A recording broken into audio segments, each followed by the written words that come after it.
3 years ago. Burning all the crap off the engine.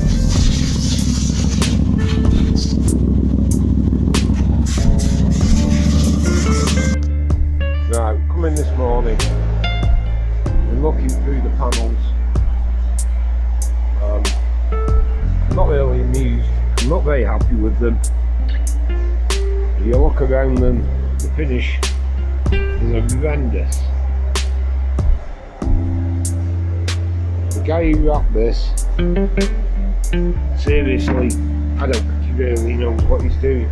You look, it's lifted there, it's lifting in the corners. It's not particularly a very good job. It's lifting there, it's lifting there.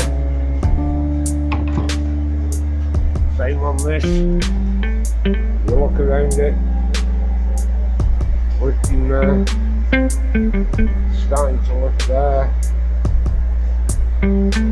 Just not a very good job at all. You look at the nose cone, it's even gone there. And look, it's lifting everywhere. It's not good at all. It's lifted in the middle where the plumb is.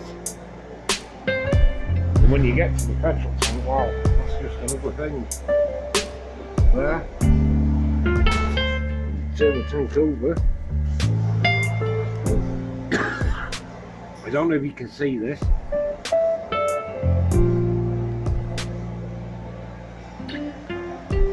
It's bubbled there. And it's really bubbled there. Oh, I can get my finger under it. So,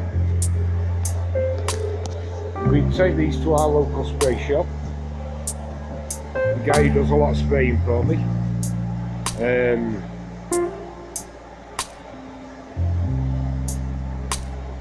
They're called Splasher Paint and they're in Crewe.